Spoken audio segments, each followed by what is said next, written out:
How you doing? This is Bosket the Great, tabletop review. This puppy right here.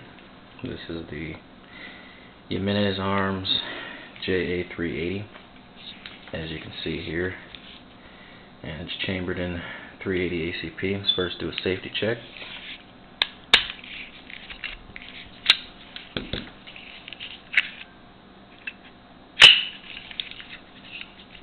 Finger check. Nothing in the chamber. Weapon is clear. Let's get back to this in a minute. Show you the difference. This round right here, just to give you an idea, is a 380 ACP.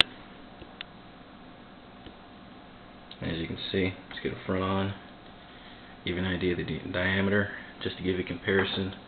Compare that to, let's see, this is a 357, and these are gold sabers, but this is a 357 Magnum ammo.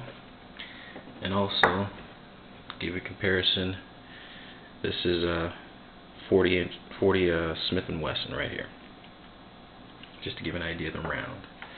Now, with that being said, let's go into the gun. Now, a lot of people are worried about this gun.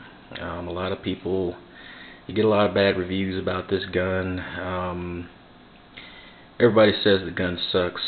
It's no good. It's just a Saturday night special. Well, I personally put over 300 rounds through this gun. I mean, I don't shoot 380 a lot, but actually I do carry this because I'm in a carry state, so I carry this gun.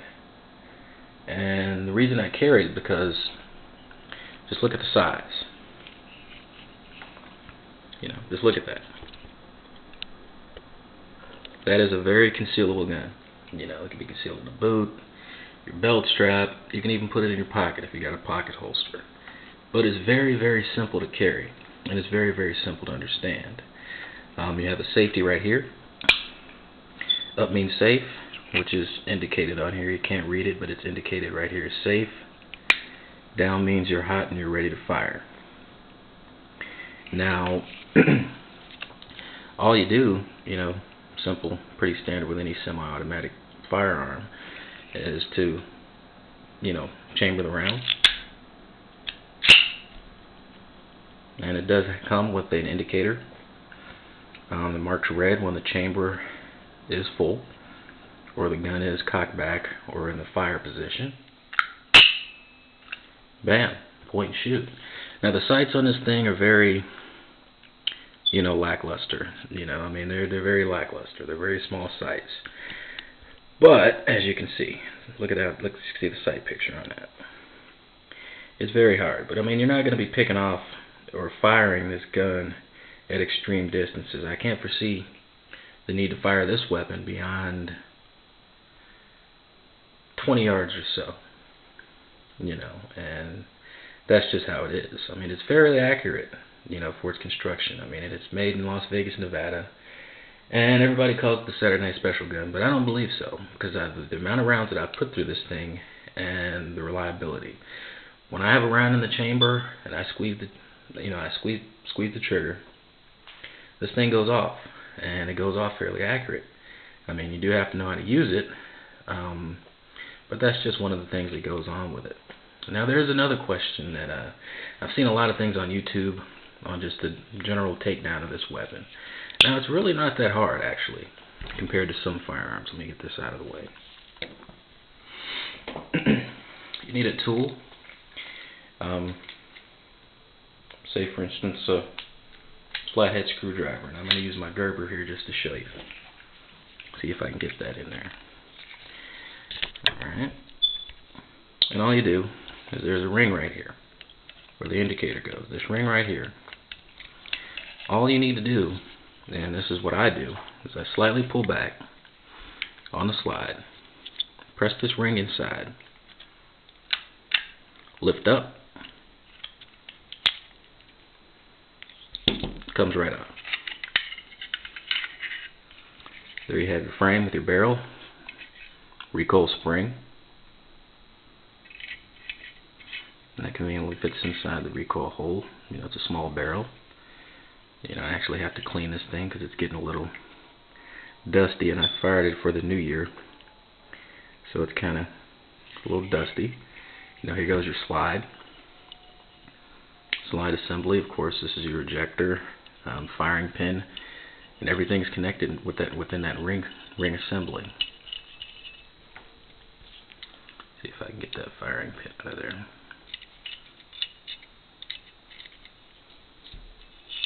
You can see your firing pin.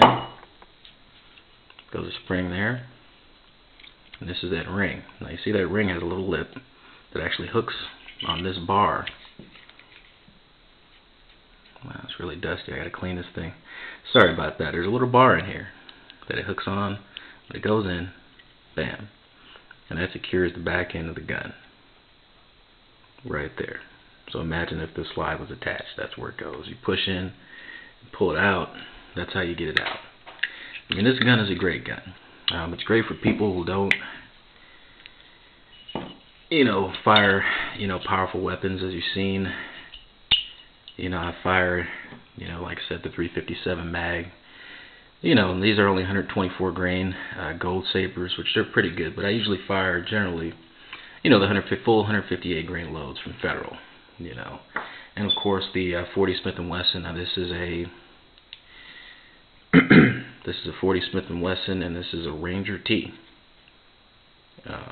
You can notice by the flower pattern on the, I don't know if you can see that, I'm sorry, it's bad quality today, but you can see the flower pattern in the hollow point cavity at the tip right here. And you know, 380 ACP is good because it's not a bad gun, you know, caliber to use per se, and it's just not a bad caliber to use. I mean, it's good for recoil. It's good, you know, just for putting rounds. Now here's the magazine. It's -1 round. I'm going to go ahead and put that in there. But it's, you know, it's a pretty standard weapon. You know, it carries, it's a single stack magazine, carries 6 rounds.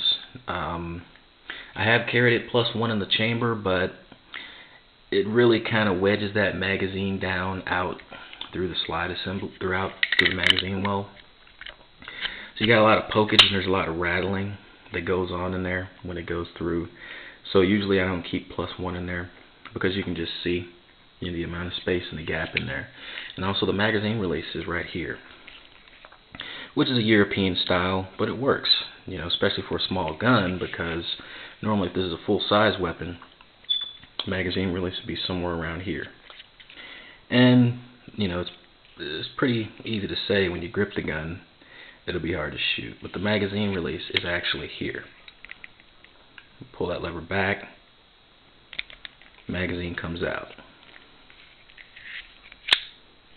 Simple as that.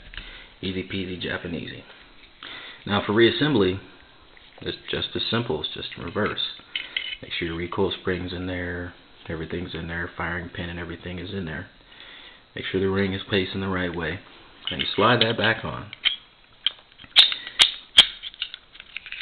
Go in. Now I pushed it all the way down. That's just so I can get a good grip on it, because it is a small little bugger. Lift it up slightly. Push that pin back in. Okay, I just lost my pin. Firing pin's still in there. Give me 1 second. What would it be without outtakes? Alright. I've located my pin. And this might happen to you, so just don't do it somewhere where you know the pin could just shoot out and you'll lose it. Alright, here. Recoil springs back in. Actually, that's backwards. There we go. Slide that on there. Make sure you hold it, because if you don't hold it, it can pop back out again. Push that pin back in. Seat it down. Pin releases. Function test. Good to go. This is the JA380. Some people say it's garbage, but I personally fired it. I own one, and this is my model that a lot of times I carry. And from the testing I've done with it at the range, you can never be worried about it. Once again, this is Bosket the Great. One more to follow.